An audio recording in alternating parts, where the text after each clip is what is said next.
Metre तथा यातायात चतुराई भरा प्रबंधन। इन सभी स्मार्ट सुविधाओं के माध्यम से शहरों का बुनियादी ढांचा तथा सेवाएं सुधारने के लिए सूचना प्रौद्योगिकी एवं जानकारी का प्रयोग किया जा सकता है। इसके माध्यम से शहर के पुनर्विकास एवं क्षेत्र विकास का प्रयास होगा। प्रश्न संख्या 302 श्री विपिन सिंह। माननीय मंत्री महोदया, आपके माध्यम से मैं सदन को इस तथ्य से अवगत कराना चाहता हूँ कि जनगणना 2011 के आंकड़ों के मुताबिक भारत में 3,814 जनगणना शहर हैं और 4,041 विधिक शहर हैं। भारत की शहरी आबादी का 70% आबादी भारत के ऐसे शहरों में निवास करती है जिसकी जनसंख्या 1 लाख या उससे अधिक है। इससे शहरों की व्यवस्था चरमरा रही है। अतः माननीय मंत्री महोदया से मैं जानना चाहता हूँ कि आपके स्मार्ट सिटी मिशन की क्रियान्वयन की क्या रूपरेखा है। इस मिशन के लिए अनुदान कहाँ से आएगा? क्या यह मिशन लोगों को रोजगार उपलब्ध कराने में सक्षम होगा? माननीय शहरी विकास मंत्री जी। माननीय अध्यक्ष महोदया, आपके माध्यम से मैं सदन में यह स्पष्ट करना चाहती हूँ कि स्मार्ट सिटीज मिशन की क्रियान्वयन के लिए विशेष उद्देश्य उपक्रम की सहायता से होगा, जिसके नेतृत्व में पूर्णकालिक के अधिकारी मुख्य कार्य करेंगे। इसमें केंद्र, राज्य सरकारों तथा स्थानीय प्रशासनों द्वारा मनोनीत व्यक्ति शामिल होंगे। इसमें यह एसटीवी कंपनी के 2013 के अंतर्गत एक शहर के स्तर पर लिमिटेड कंपनी होगी। इसमें शहर के स्तर पर स्मार्ट सिटी में परामर्शी मंच का गठन किया जाएगा।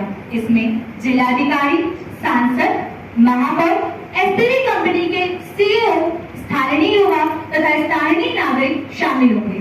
अब जहाँ तक प्रश्न है उसके स्मार्ट सिटीज के अनुदान के लिए, तो मैं संसद में बताना चाहती हूँ कि केंद्र सरकार ने स्मार्ट सिटीज के अनुदान के लिए 194 करोड़ का अनुदान दिया है और इतना ही राज्य सरकार से भी प्राप्त होगा। अब तीसरा प्रश्न है कि क्या ये राज्य सरकार के माध्यम से एक सर्जन और सहायक होगा? तो मैं संसद में बताना चाहती हूँ कि स्मार्ट सिटीज मिशन 2015-16 से 2019-20 तक शहरों की 100 से अधिक शहरों को अपने दायरे में ले सकता है और दायरे में भी लेगा। इसमें शहरी विकास मंत्रालय द्वारा मूल्यांकन करने के बाद इसे आगे बढ़ाया जा सकता है और पर्याप्त मात्रा में शहरों का विकास एवं गरीबों का ध्यान रखा जा सकता है। प्रश्न संख्या 303 सुश्री Gauri.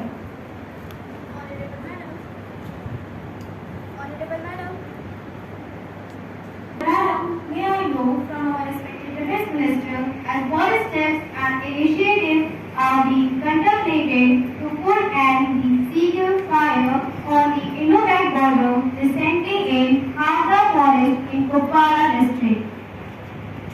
Honorable Defence Minister. Honorable Speaker Madam, I want to clarify my government's stand on this issue. First of all, I want to state that this is a non-standing problem and it is being complicated by our friends sitting in opposition. In spite of all this, I would like to say that the efforts are already in progress. Honorable Madam, firstly, I extend my hearty consolation to all the soldiers who died in the war. Our soldiers shoot out at terrorist of Lashkar-e-Taiba. Now the campaign against terrorism in Haryana is in still continuation. To catch terrorists, our army is using helicopters, UAV, IOS, and dogs, and many such monitoring devices for surveillance. Madam, secondly, we have decided to issue identity cards to all the residents in Gwalior district. And this will surely enable us to identify between our own citizens and intruders. And Madam, moreover, we have decided to order more deployed basic soldiers in Gwalior district. Madam, considering that national interest, it's impossible to specify all the details regarding politically, but I assure you that concrete steps are to be taken by our government to improve this problem. Question number 304, Ms. Gauri. Honorable Madam, may I know from our respected Defence Minister, can we be satisfied with the Sino-India border issue? And also we want to know that what constructive efforts have the government regarding this issue? Honorable Defence Minister. Honorable Madam, I would like to tell you that Sino-India border has never been delimited. The border, however, has seen peace and stability in recent years, and the two countries are making constructive efforts to address the issue through negotiation. Special representative of the border questions have held 18 meetings and achieved initial return. Honorable Madam, it's an honor of contentment that both sides have agreed with the political guiding principle for solving the border questions and are having close consultation in according with the three-step roadmap.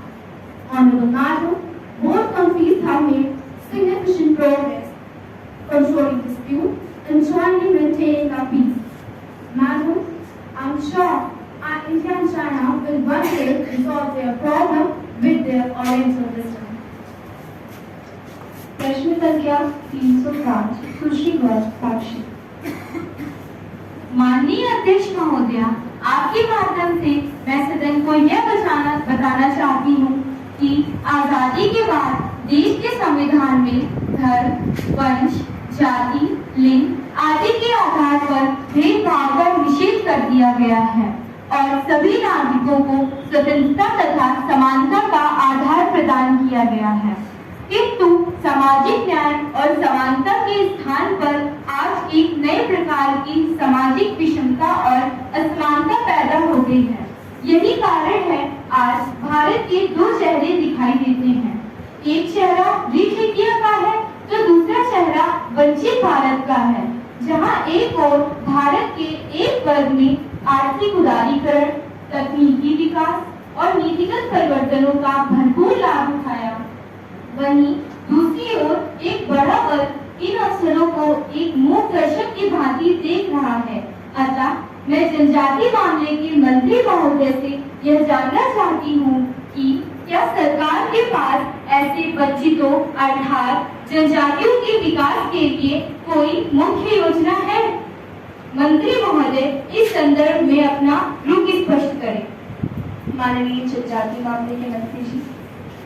माननीय अध्यक्ष महोदय, आपके माध्यम से मैं सदन को यह बताना चाहता हूँ कि वंचित भारत और रिच इंडिया का समेकन एक बड़ी चुनौती है।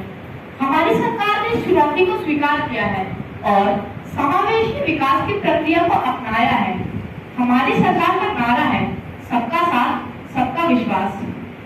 मैं सदन को यह स्पष्ट करना चाहता हूँ कि लाभार्थी चयन में दरकिनार कर दिए गए और हाशिए पर खड़े वंचित रहते लोगों को प्राथमिकता तो मिलेगी, लेकिन वंश, जाति, धर्म, लिंग, संप्रदाय जैसी परिस्थितियों पर उनके साथ पक्षपात नहीं किया जाएगा। हमारी सरकार ने इसी दृष्टि से स्किल इंडिया यानी हुनर भारत की दिशा में कदम बढ़ाया है। हमारी मंशा है कि विकास प्रक्रिया में किसी को भी नजरअंदाज न किया जाए, सभी स्वीकार हो, सरकार का साथ सभी को मिले, सभी सरकार के साथ हो। प्रश्न संख्या 306, सुश्री साक्षी। माननीय अध्यक्ष महोदया, आपके माध्यम से मैं सदन को यह बताना चाहती हूँ कि दोषपूर्ण विकास प्रक्रिया हाशिए का निर्माण करती है। जब हम गत वर्षों की विकास प्रक्रिया को देखते हैं तो हमें ज्ञात होता है कि वनवासियों की जनसंख्या का एक बहुत बड़ा हिस्सा हाशिए पर खड़ा है। अतः मैं जनजाति मामले के मंत्री महोदय से यह जानना चाहती हूँ कि वनवासियों को विकास की मुख्य धारा से जोड़ने के लिए आपके पास कोई योजना है?